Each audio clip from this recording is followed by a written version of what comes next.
Welcome to another episode. I am V, and this is the Sussex Set. Welcome back, ladies and gentlemen. I am so happy to be back, and boy, do we have a lot to talk about. Okay, but let me first give a huge shout out to all of you, all of Harry and Meghan's supporters, and really just anybody who came across the fundraiser for Archie and Lily's birthday, between Archie's birthday and Lily's birthday, which just was beginning of this month. You guys have raised over $100,000 for World Central Kitchen.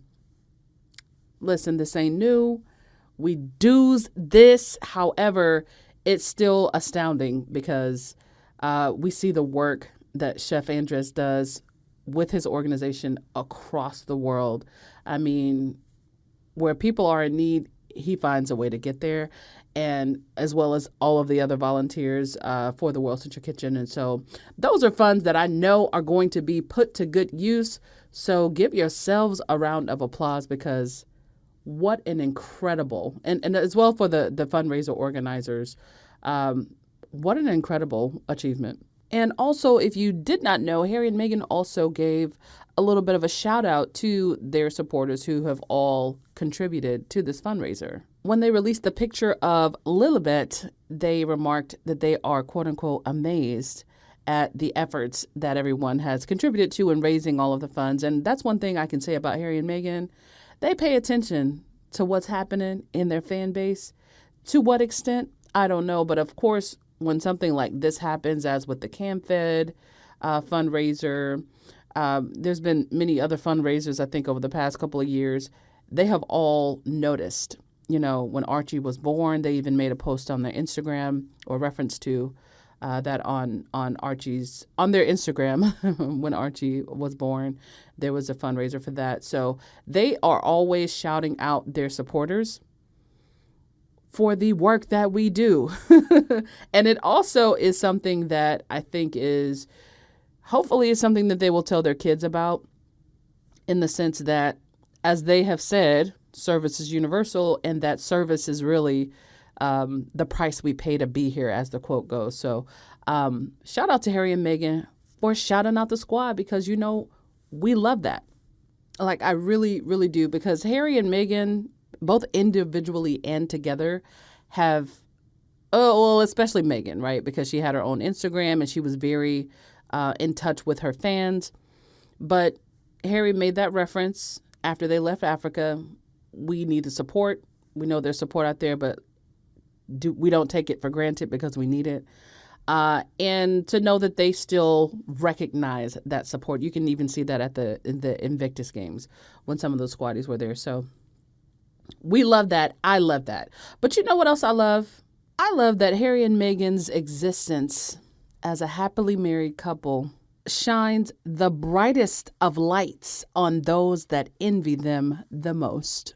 Yes, that green-eyed tyrant called envy is kicking a lot of girls' behinds right now. See, because it was all fun and games when the only news you ever heard from the Sussexes was what their production plans are, you know, or a Zoom or virtual engagement here or there. But it's another thing to actually see them again as a married couple.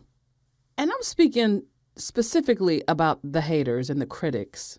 Because one thing Sussex Squad knows about Meghan goes into hiding. Meghan goes into hiding. Okay, so, I mean, outside of the trash articles and things that the tabloids write about Meghan, we hardly ever see her. Oh, but when we saw her, Mama was in her bag. And it's not even really about the fashion. It's about the aura of the woman, like the confidence that shines from within her.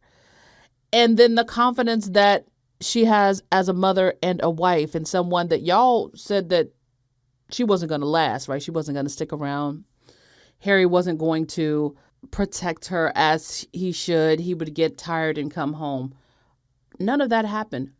But he came home quite briefly to accomplish his aims.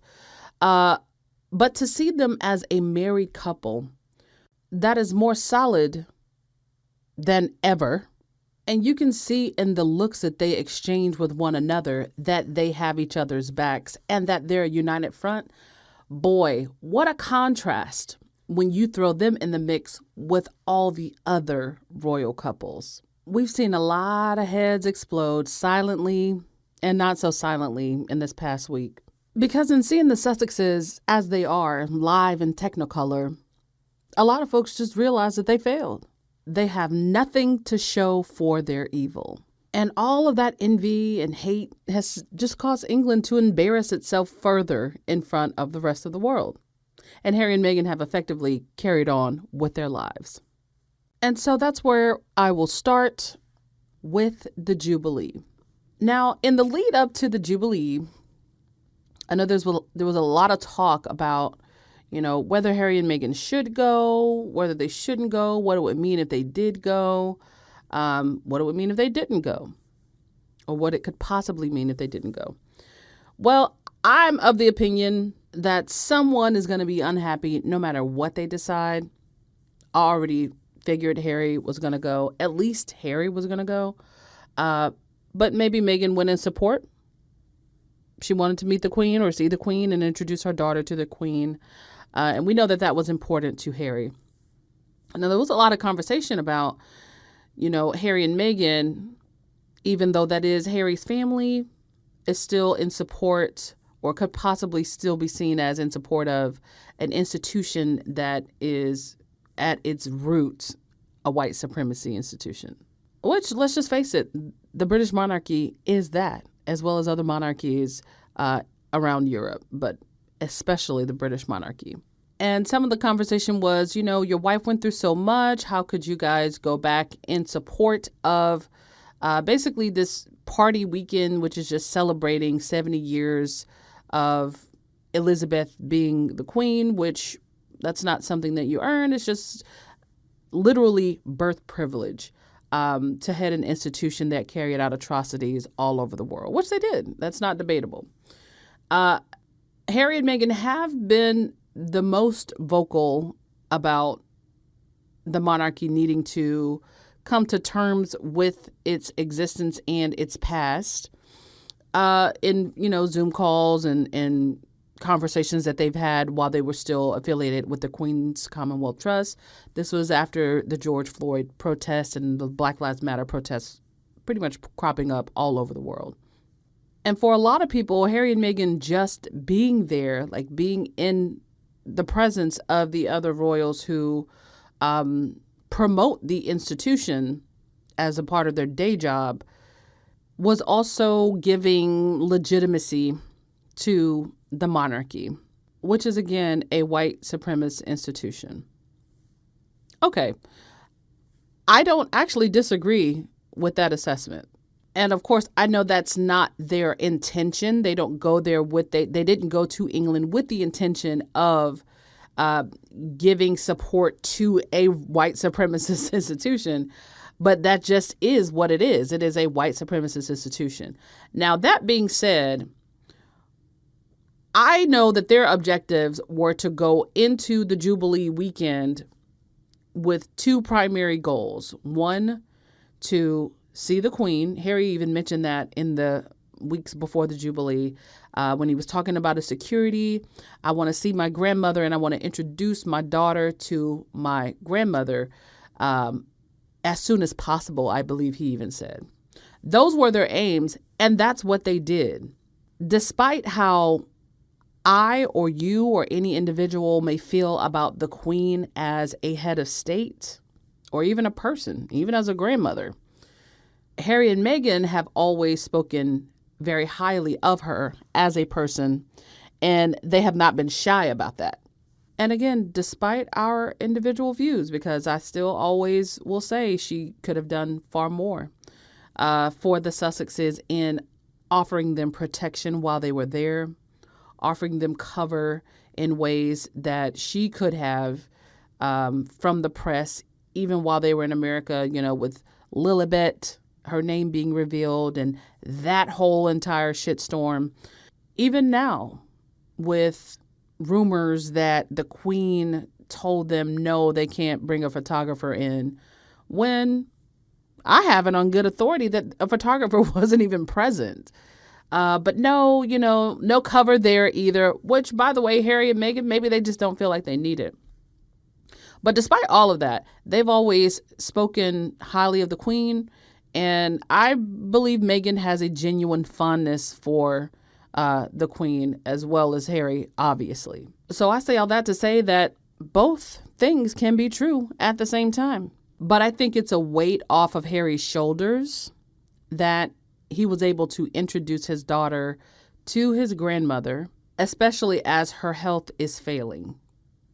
I mean, the Jubilee weekend, the whole 4 days took place. She only went to a handful of events. And now that might have been a blessing for Harry and Meghan, because apparently they got to see the Queen on more than one occasion. So if his goal was to make sure that his children spent time with the Queen and that he could also see her, I say mission accomplished for them. The last time Harry and Meghan participated in Trooping the Color, I believe Meghan had just given birth to Archie.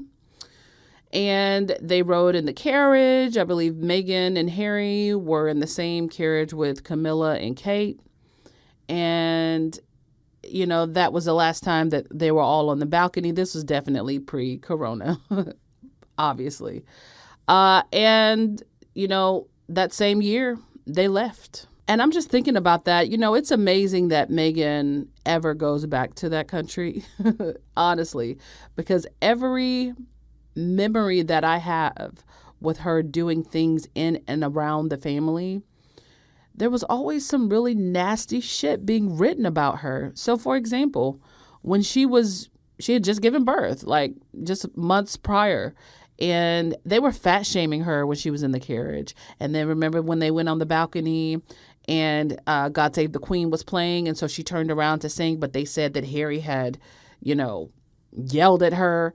Like, how do you even...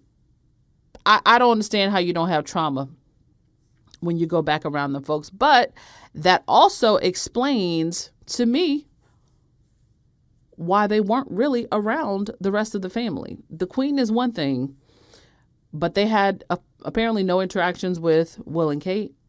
I think they met Charles and Camilla, and I can understand that. He's a grandparent, and I think Harry definitely wants to mend that relationship, even though I think Charles is a shitty dad. He's still a grandparent, and maybe Harry has a little bit more empathy for him now that he is a parent. But at least as far as Meghan is concerned, this trip, in some ways, it's no different, because they still had a lot of crazy things to say about Meghan and Harry, both before they came, while they were there, and then after they left. But again, Harry and Meghan is not in that weak space where she was, like emotionally, where she was while she was pregnant and then after she gave birth to her son. She's just in a stronger position, right? So even though they're writing the same crap, you got to think, like, between then and now, she sued the Daily Mail and won, or Associated Newspapers and won. Harry has sued. and by the way, won, because let me remind you, won even though Will and Kate's right-hand man was giving testimony for the organization that she was suing and eventually beat. So Mama had an uphill battle no matter what, which I will say again, understandably, I can see why people would say, well, why are you even going back there? Like, I get that. But I also understand Meghan if she felt like she had something to prove. If nothing, then that she was all right. Or to simply show that you didn't beat me. And although I was down, I wasn't down for the count. And the machinery did not defeat me. In fact, one could argue that I'm defeating it, and I'm doing it in Dior.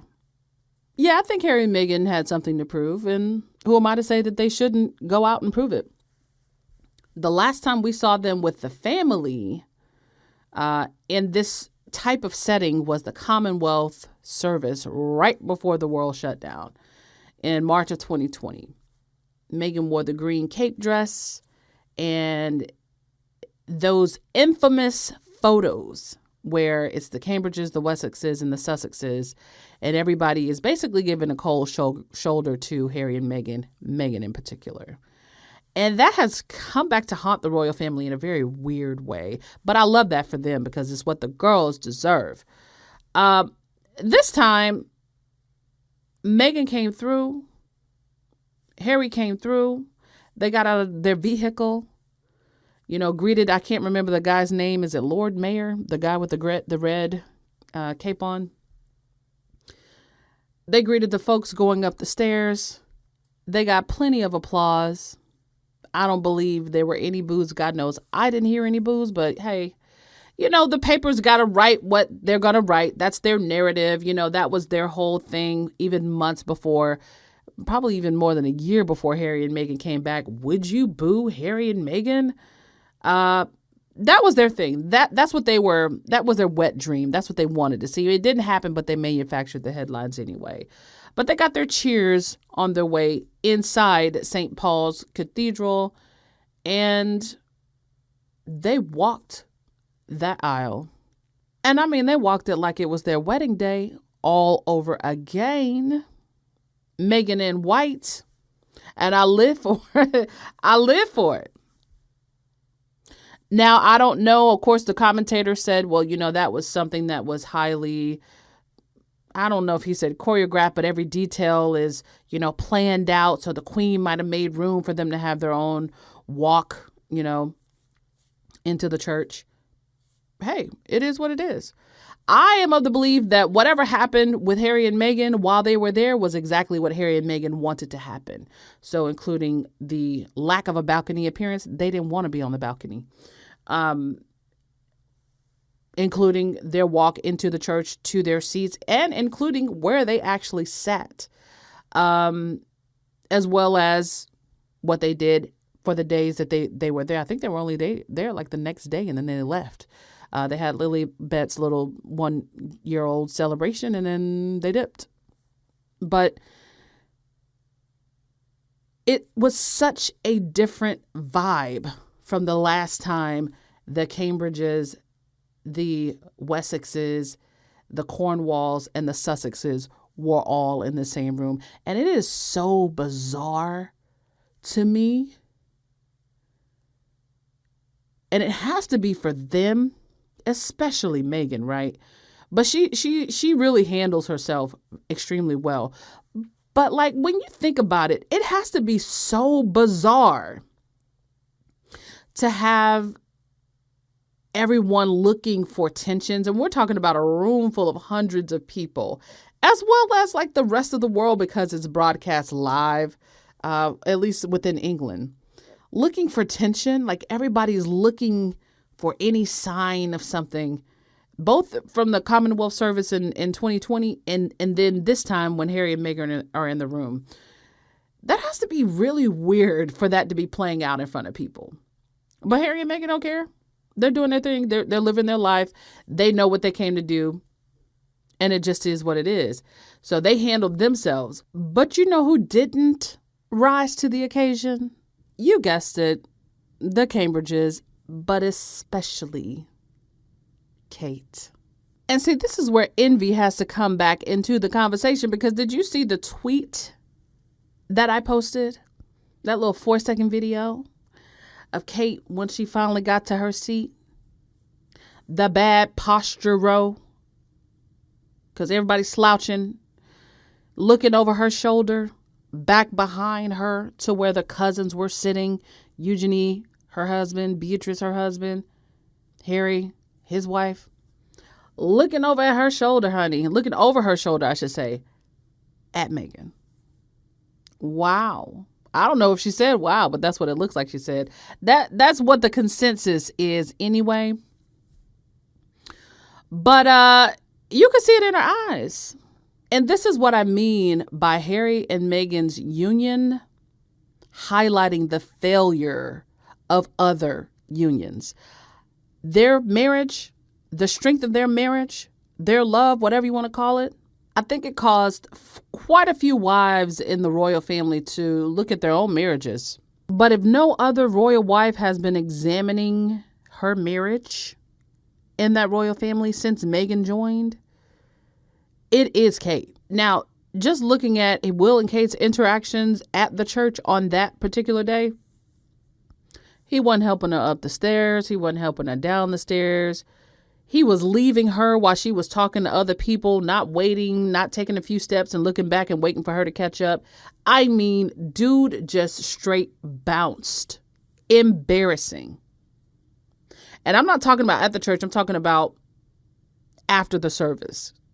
Because she was still wearing a yellow dress. I'll try to find the video and put it in the clip and put it in the actual YouTube video for the podcast. But no courtesies given to his own wife. And so it's indicative, just like looking at how they interact with each other, Will and Kate, it indicates that something is going on there, but they're still trying to fake the funk. Whereas when you see Harry and Meghan, there is nothing to fake over here. And so when you see Meghan and you think back to all the protection, even though she was probably treated the worst of any royal wife in recent history, with the exception of Diana, because they just did her dirty. But Meghan got the protection that was due her, even if no one else thought she deserved it but Harry. She got it. Kate, on the other hand, while she has the protection of the institution, she does not feel a sense of protection from her own husband.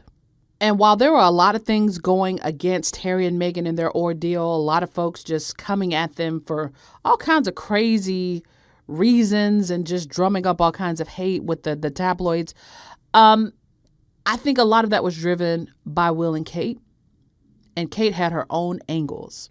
And I'm of the belief that the last thing Will and Kate really bonded over was their unified attack against Harry and Meghan. They were on the same page with that. I also believe that Kate has been envious of Meghan from the very beginning.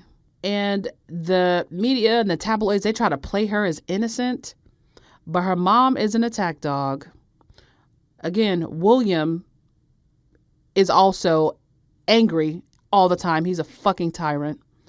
And there's envy towards Harry, I think, from Will, because Harry has all the things that Will has always wanted for himself, right? He would say as a child, well, when I'm king, this will happen. When I'm king, you won't be able to do this. When I'm king, things are going to be this way and that way.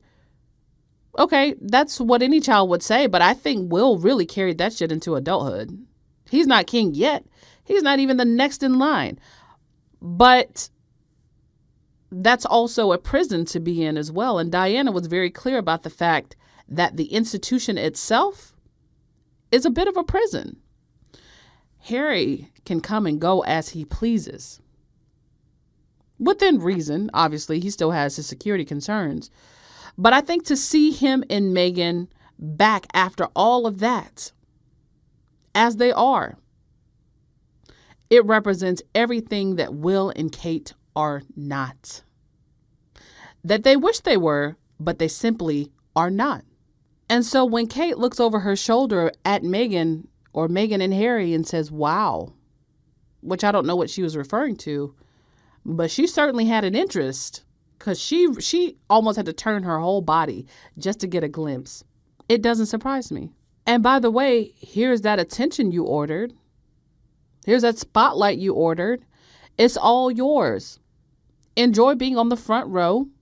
Harry and Meghan are more than content being the quote unquote second row royals. They were on the second row in 2020. They're happy where they are, but are you happy where you are? Enjoy being on the front row with no friends and a husband who can't fucking stand you. And William, you can enjoy being on the front row too with your big old bald spot and a lifetime of slavery that you didn't sign up for. You tried to create a popularity contest and you lost. Because that's what this was really all about from the beginning. Harry and Meghan came in. They called all four of them what did they call them? The Fabulous Four. But Harry and Meghan, they're just a dynamo as a couple. But, hindsight is 2020, isn't it? Because you could have used that. I say it all the time. That could have propelled y'all forward. Now, while I don't understand why any woman would want to marry into that institution, clearly Meghan married for love. Because, I don't know who would really sign up for that shit. Kate waited 10 years just to sign up for it. But see, Kate is not Meghan. Kate is the one who nobody really talks badly about anymore. In the beginning, they kind of did. But nowhere near what Meghan got. But yet, Meghan still married for love. That being said, within that framework, Harry and Meghan were the it couple. But instead of using that, you used them, made them the punching bag, and they dipped. And that envy and jealousy has gotten the better of you. And now Will and Kate, they can't do nothing but just look at each other. I bet they hate the sight of one another. And listen, that's a tragedy in and of itself, especially if you're in a marriage where you feel like you can't get divorced. They can divorce. Charles and Diana divorced, but they ain't finna do that. Kate gonna sit there content as ever, trapped like a bitch. Because if she is not the Duchess of Cambridge, what is she? If she's not Will's wife, what is she? What does she do? What has she done? Has she built anything? So I don't see her going out into the world doing anything on her own. She will take whatever she has to take. She is not like Diana. She is not like Meghan. She will sit there and she will take it. So everybody's talking about the soft launch for the divorce. I don't believe that's happening. It could happen. They throw women away all the time. She did her job. She got a couple of heirs, an heir and a couple of spares. But that's not going to happen, because what would happen with Will's popularity? They already make Kate out to be a saint. And they're banking on her to be able to usher in the monarchy for the next however many years until it gets to Will. Kate ain't going nowhere. I don't care how unhappy she is. And we know Will is unhappy. He's just unhappy. I bet he cursed the day he was born. Because he does not want to be king. He won't hear his life. He wants to be playing polo in Santa Barbara. He wants to be able to go around the world and do whatever he wants to do, or whatever he feels like doing with his friends or whatever. But I think there's karmic beauty in the fact that they have to pretend for the, next couple of decades at minimum to be content with the lives that we know they are just not happy with. So good for them on that. And leading up to the Jubilee, there was all this talk about Harry and Meghan. Oh, well, they're just going to come over here and overshadow the Queen. They're going to make it about themselves. And all of that, what did we learn? We learned that Harry and Meghan, again, just by being there, overshadowed the family, overshadowed the Jubilee even. All of the articles were about Meghan and Meghan's clothes and Harry and Meghan being there, and, the tense relationship and the tense last time that they were with the family at the Commonwealth service in 2020. That's just because everybody else is so dull. But they came. They weren't going to allow the family to say that they weren't there or to say that they didn't care. So that was another one of their objectives. But imagine being so dull that Meghan, not even a great picture of Meghan in a window with 4 little girls just playfully talking, makes more news than literally everybody else that day. People didn't even get a good glimpse of the hat before they bought it. You know, one of these things is just not like the others. You know what I'm saying? Again, y'all could have been using that, but you chose to be racist instead. So when they say, oh, well, they overshadowed, and I believe by the end of the Jubilee, they said Harry and Meghan's absence overshadowed the Jubilee. So what do we learn? There is it's pretty much a no-win situation for Harry and Meghan. They came, did what they had to do, and they left and they look good doing it. And I mean, for God's sake, Meghan can't even roll down her car window without being called a brazen hussy. We're talking about power, like real power.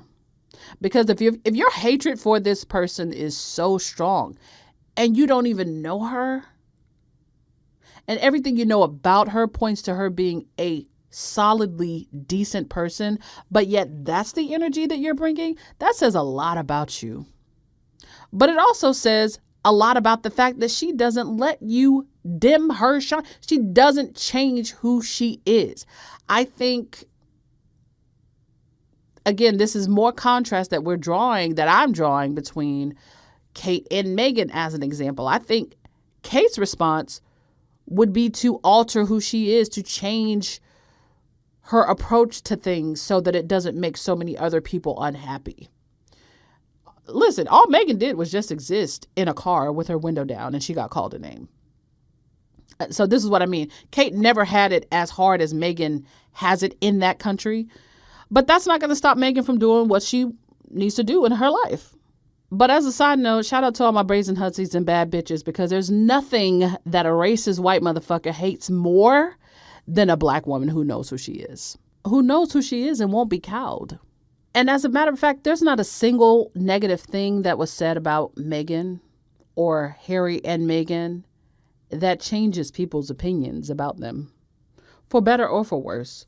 But to be honest, all it does is expose Meghan's treatment, like the vile way that she is treated in that ghetto fucking country, exposes that treatment to other people who can't quite understand why y'all hate this woman so much. And frankly, it makes y'all look a little bit crazy. Well, a lot crazy.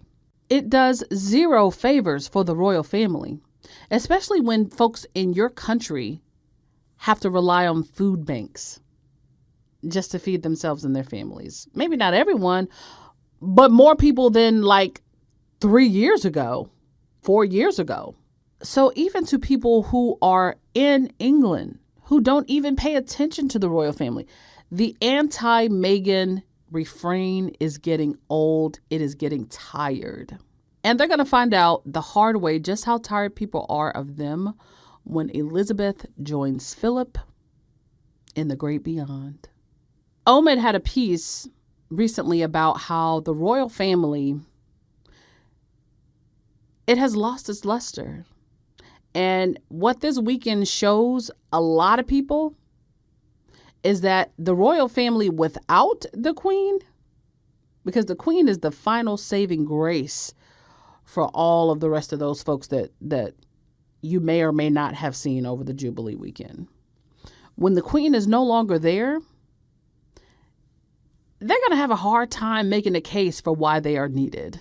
Add to that the fact that you don't have the superstars of Harry and Meghan that you can actually use to your benefit. Why are you there? What benefit do you add to the people specifically? Up to this point, they haven't really demonstrated that. And I feel like the Jubilee, if anything, was like a final goodbye.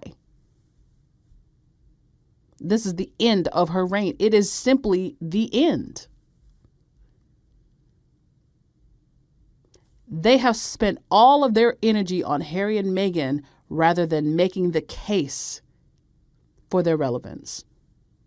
Well, anyway, after the church service on Friday was Lilibet's birthday, the Sussexes went back to Windsor, to Frogmore Cottage, where apparently they celebrated Lily's birthday with, friends. And I don't know that Eugenie or Beatrice was there. I don't think so, but maybe they were. I don't know. But of course, we saw the pictures, which I am going to talk about in just a moment. But I'm glad they were actually able to spend time with friends, people that they like and respect and who like and respect them and their children, and just make the day about Lilibet, who turned 1. I can't believe how quickly time flies. But I guess after that, or a little bit later in the day, because apparently they left after, I think on Saturday, right? And they were in the air on Sunday, or back at Frogmore. I'm not Frogmore, back in Montecito by Sunday, or on Sunday. They left before or during that final pageant, where we saw the royal family and their weird ass shenanigans, sitting there for hours and hours watching the pageant. Harry and Meghan were wheels up. I like that. I like that about them. I honestly love that about them. They don't waste no time. They do not waste no time. Again, they did what they came to do and they left. But they got to see the people that are important to them. And unfortunately, fortunately, really, it ain't Will or Kate or their kids. Now, that's what a lot of people were watching for, particularly like royal reporters and people who have made a living out of writing about the royals. Was Harry and Meghan going to have any interactions outside of the regular engagements? Was they didn't have any interactions with the Cambridges during the engagements. Not to my knowledge. They might have had it on Trooping the Color Day.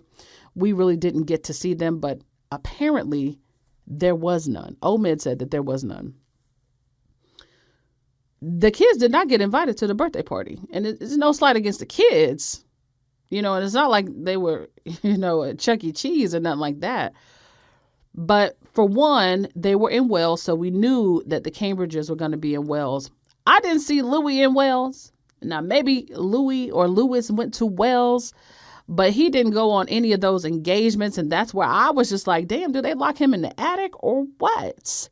But we knew that on like a week ahead of time that the Cambridges were going to be in Wales on Lilibet's birthday. So didn't expect them to be there. But even if they wanted to come, I'm of the belief that they were not invited. Because Harry and Meghan just don't fuck with them. And that's sad for the kids because the kids don't really get to, be around their cousins. But oh well, right? But wouldn't you know it, that as soon as Harry and Meghan leave, and after, the little articles of, well, Harry and Meghan, they left before the Jubilee was even over. That's so disrespectful. Well, wouldn't you know it, that apparently Will and Kate have gone to their friends in the tabloids, it appears, to say that we were invited. We didn't want to go. They stay lying. Like, why they lie so much? If Harry wanted to have a relationship with you, he could. He don't want one, or at least it appears that way. And I know for sure, if Meghan know like I know, she don't want one. She don't want no relationship with y'all. They got plenty of friends. It's sad that, you only have one brother, but look at what he did. Literally tried to kill your son. How do you mend that? The relationship is space and it will be space. But leading up to the Jubilee, there was talk of, William is trying to, mend the relationship, and they have weekly Zoom calls or FaceTime calls. They are trying to rebuild. We don't have any evidence of that. That memoir is still coming out. I don't really know if he would talk about those types of details in the memoir, but I don't believe that's true. Not for a second. I didn't believe it was true. Because if it was true, they would have made a point to see each other while they were in the same country. Does that make sense? While they were in the same city. That might have been a passing, hey, hello, how are you doing? I mean, because at one point, at least for the Troop and the Color, before the whole balcony thing, they were all sort of in the same little area. So I would imagine at minimum, it's a, hey, what's up? How you doing? But not too much more beyond that. But Will and Kate are now trying to spin it as if they were the ones who told the Sussexes, we don't want to bother with you. When, girl, you clearly want to bother with them the way you craning your neck to look at them over your shoulder in the church. You want to be bothered. You want to see how they live in. Of course you want to be bothered. Yeah, you do. You want to be asked and invited. You do. But you're not. Now, this is the second trip in a row where Harry, actually, possibly even the third, where Harry has been in the country. And the last two trips has been Harry and Meghan because on the way to the Invictus Games, they stopped by to see the Queen. But this is like the second or third trip in a row where Harry has not gone anywhere near the Cambridges. Now, for the Invictus Games weekend, apparently they were on a ski vacation. Maybe that was by design. But even before then, Harry made time for Charles. He made time for the Queen. I think before then it might have been just the statue unveiling or something like that. And they were there together, obviously, but Harry ain't spending no real time with Will, and he didn't spend any time with him this time.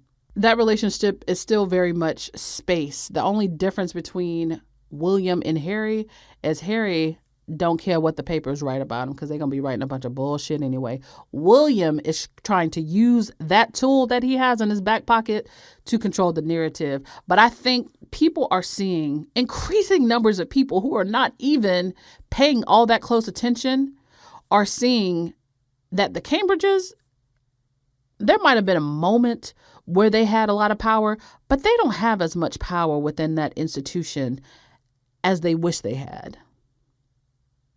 You know, possibly if the monarchy is still around, they will eventually, when Charles is looking, you know, decrepit and old like the Queen, or he's no longer, you know, alive or something. But like, y'all not really movers and shakers within this environment. And people just don't give much weight to what the Cambridges do or say anymore because it's all so repetitive. People recognize the same tricks. Meanwhile, Harry and Meghan are still getting headlines just for going to polo matches, just for, you know, walking down an aisle at church. Even again, just for being absent, they grab headlines. And if you go to a lot of these tabloid websites, which, you know, I wouldn't really recommend it, but if you do, and you do a search of like Meghan's name, you're going to see articles of Will and Kate pop up under there too, because they don't get clicks. They don't get clicks. They write articles about them, fluff articles, right? But they use search engine optimization and are always putting in Harry and Meghan's name just to drive traffic and interest toward Will and Kate. That's sad because the papers are supposed to be your friends. And they don't even really want to write about you, but they got to get eyes on you somehow. And now they're transitioning into a phase where they're basically pushing their kids to the forefront. Their kids are still little, right? Ivy Barrow, and if you check out her channel, Sussex Global, has talked about child labor laws and how international figures or folks should really like look at that and see how that might apply to the Cambridge kids, because while they're not actually going on like working engagements where it's just them, they're still being put out there. And then with the expectation that as they get older, that they will be workers, right? This is like considered free labor, but it's magnified by like the presence of the press and selling papers and using these children's images to drive revenue. Because again, the Sussexes are just not there. They will still write about the Sussexes, but you see Harry and Meghan, they're going to show you a picture of their kid once in a blue moon. Yeah, once in a blue moon. But Will and Kate are pushing their kids really out there. Now, I understand this weekend or the Jubilee might have been a little bit of an exception because it was just 4 days of nonstop monarchy, monarchy, monarchy, and the kids were just there. But at times, it still really felt like overkill to me.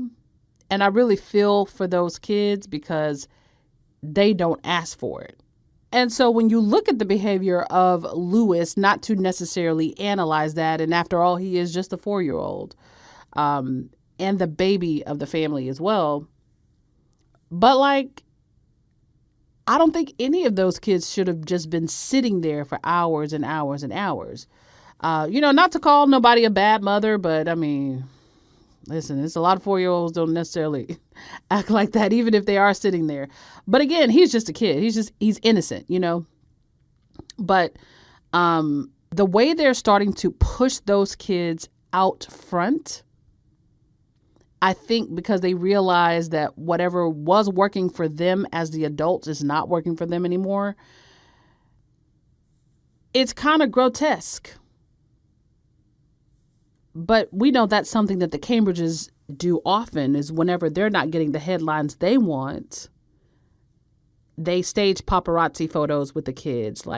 Or remember the whole Flyby thing? They had the kids on the tarmac. They use their kids. They offer their kids up to the tabloids just to cover to cover themselves for what they lack. And it's just so sad. But Kate, being the alias expert, maybe she knows something we don't. Maybe she has additional pie charts and graphs that she's keeping to herself. I don't know. But I will say this.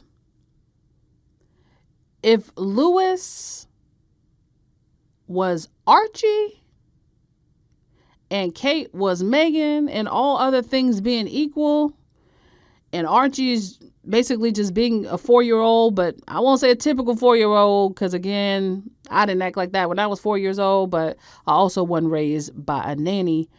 Oh, girl, Meghan never would have heard the end of it. Because they try to call Meghan a bad mother now. Y'all remember that white lady who writes books? Can't remember her name, Emily or some shit. Was reading, after Meghan was reading Duck, Duck, Rabbit to Archie. She called Meghan a bad mom. She said she wasn't maternal. Girl, they would have ate Meghan up if Archie showed that type of disrespect to Meghan. They would have given Archie like a virtual high five and said something like, yeah, Archie, we hate that bitch too. Or some shit like that. Like Meghan never would have heard the end of it. But do you see how the media turned that? And which I'm not saying they should have come down on anybody. The kid was sitting there for literally hours. But we know what would happen with Meghan. But with Kate, they turned it into, oh, well, Kate's just like us. Oh, well, Kate really is going to be not looking forward to those teenage years. Or, oh, well, Kate, we've all been there.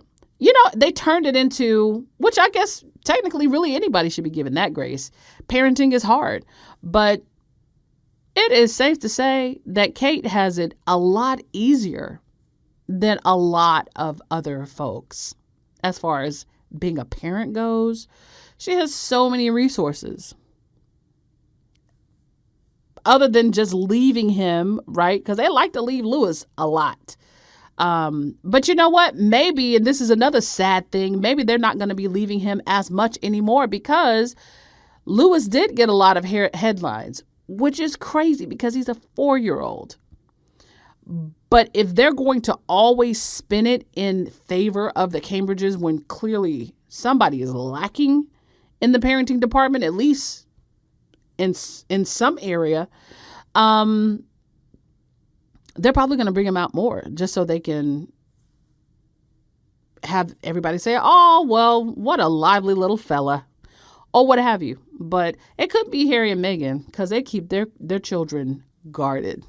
Because not only would Meghan not get the same grace that Kate got in that situation, their children wouldn't get the same grace. So even if they are white, red-headed children, they wouldn't.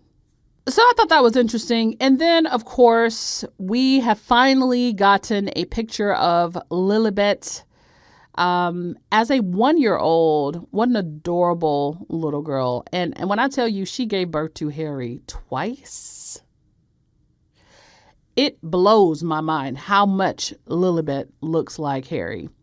But I felt that they were going to release a picture, but I knew they weren't going to release it while the Jubilee was still going on. Because, again, taking away opportunities for people to say they tried to overshadow anybody, even though ultimately that's what the people said. That's what the tabloids wrote anyway. But I felt like they were going to release a picture, and I'm glad they did. And I was so I keep seeing this baby on my timeline. Is that Lily? And then I saw Frogmore in the background. And then, of course, everybody's tweeting it and retweeting it. What an adorable little girl, and what a great picture. I love that Misan Harriman took the picture. He's documented, at least for the pictures that they've shown the public, so many great moments for them as a family. And it was nice to know that he got to shoot a couple pictures in person, because he and his family, his gorgeous girls, his wife were also there. And I don't know who else was at the Frogmore Cottage for Lilibet, but, her birthday party. But whoever all went, I hope they had fun. It seemed to be pretty low key, and just people being surrounded by people that they love. And that's how it should be. So again, William and Kate and their kids were not there. Obviously they were in Wales, but I again happen to be of the belief that they were not invited. And that to me shows me that Will and Kate are the problem. But nobody wants bad energy to corrupt something as precious as your daughter's first birthday. And I read a really great piece in the Irish Times about how the release of Lilibet's picture for her 1-year birthday demonstrates why Harry and Meghan just don't come to England all that often, and why they should probably not go back unless somebody died. In essence, it demonstrates why they left. The reaction to the picture demonstrates why they left. Now, for the reaction that I saw, most of it was overwhelmingly positive. But a lot of it was just still sort of layered with that backbiting, trying to compliment the baby while trying to hit Meghan over the head in a weird way. I don't know how derangers and, haters and racists do it, but they are gold medal Olympians when it comes to mental gymnastics. But this piece really talked about how a lot of people were relieved that she's white. What else is she going to be? Or that she appears white, even though I think they're going to raise their kids to understand that they're biracial. After all, their grandmother, who will play an incredibly large role in their lives, is a Black woman, right? But with all the talk of skin color and, how dark the kids are going to be and, who the royal racist is, a lot of folks just seem a little bit too relieved. And this is what this article literally states. Some people were seem to be extremely relieved that these kids are lily white.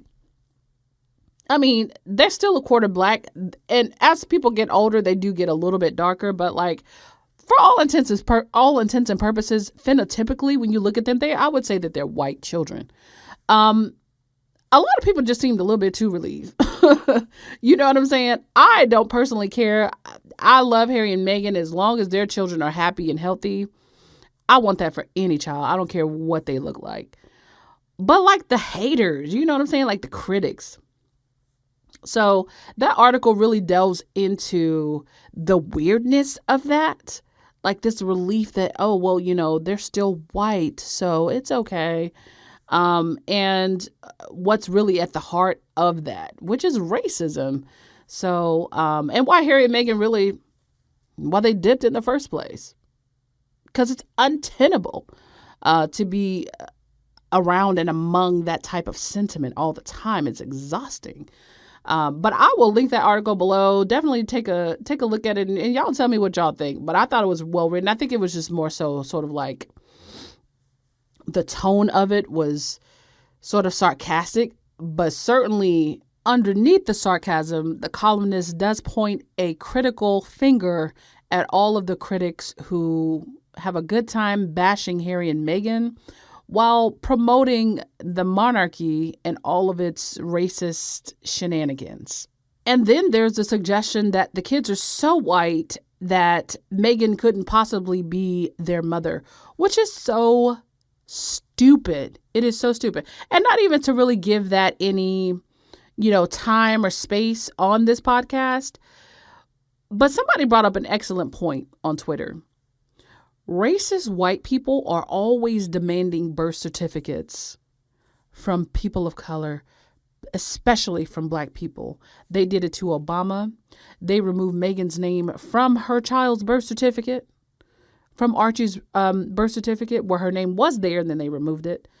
And I believe we kind of saw a copy of Lily's birth certificate. I don't know if it was authentic, but even still, like, who are you to demand? Like, it's just so weird. Racism, man. Like, Meghan is a biracial woman. I refer to her as a biracial Black woman because I see her as genetically biracial. But when she reached a certain status in her life, they made it known to her that you are Black. You are not like us, And really, like, the same for Barack Obama. Barack Obama has said himself, I see myself as a Black man because that's the way the world has treated me. That's the way the world has regarded me. Even though his mom is biracial, or his mom is white, he is biracial. His family that raised him is white. It is so weird to see folks who hate this woman somehow feel as though they have ownership or more of a relation or connection to her child than she has with her own child, just because she's not totally white. It's just so weird. It's so weird. I sort of liken it, just seeing that part of it, it's disgusting, but I liken it to women. There are Black women who have adopted white children, right? And then when they take their children out in public, or let's just say they have adopted plenty of children, some of them happen to be white. And then when they're out in public, people treat her as if she kidnapped the child. Like, when it's legally her son or daughter. Or like even when Meghan said when she was a child, people regarded her mother as if she were her nanny when Doria is her blood mother because Meghan was just a fair-skinned child. I just find it so weird. And racism really corrupts the brain. It's like worms that eat at your brain. If y'all don't leave this woman and her child and her children alone, just leave them alone, child. Don't y'all got other things to do? It's just so weird how people just focus on any and every little thing that she does just so they can find a way to critique it or find a way to delegitimize the life that she is living. It's just so strange. But aside from that nonsense, I am so happy for Meghan. I'm happy for Harry. They have their babies. Meghan, I bet she's just like an awesome mom, and they're living the life that they simply just wanted to live. Netflix or not, Spotify or not, They just wanted to be a family, have their kids, and do their work. And they get to do that. Now, not without a bunch of, nonsense in the background, but it's much easier to tune it out from Montecito than it is from Kensington Palace or Frogmore Cottage. Best believe. And I can't believe it's already halfway through this year. It felt like forever ago that memoir was announced. But as we work our way through summer, and especially once we get to autumn, y'all better get ready for some craziness. Okay, I tend to try to tune the British media out. Sometimes I can't help but laugh at the ridiculousness of it. Just for example, the way they talked about Netflix before this Jubilee, and even after it. They didn't have any evidence of Netflix, so they made up some story about Harry and Meghan asking the Queen, can they bring in a photographer? They go with their narratives, and that's fine. But as we approach that book coming out, child, we finna see shenanigans like we ain't never seen before. You just wait. Because they thought they were afraid of the Oprah interview. They thought they were afraid of the Oprah interview. And that didn't do them any favors. Make no mistake about it. But they're really afraid of this book. So as we work our way through summer, just watch. All you're going to hear and read about and see headlines about is memoir. We also have Meghan's podcast coming up, Archetypes. Can't wait for that. They promised us it would be in the summer. So we will see. And I look forward to whatever else they have in store for the rest of the year. It's always a win with me because they're doing what they want to do and they're doing it freely. That's the only thing I ever really want for anybody, but especially them, given what we saw them go through. So tell me what y'all think about everything. I know I probably missed some things, but I just wanted to hop on here and I just kind of get my take about some of the things that I felt like I witnessed and things of that nature. And I will be putting out some more short form videos on YouTube. So if you haven't found me on YouTube, definitely find me over there. Just to talk about some things in a little bit further detail that I just, don't have time to do on this podcast. But definitely hit me up on all the places. You can find me on Twitter at Meghan Mood, on Instagram at Sussex Set. You can find me on TikTok. I believe it's Sussex Mood, as well as on Patreon. Thank you guys as always for tuning in. I really appreciate you guys. And as always, I will catch you guys on the next one. And so until next time, peace. I'm a bad bitch. You can't kill me.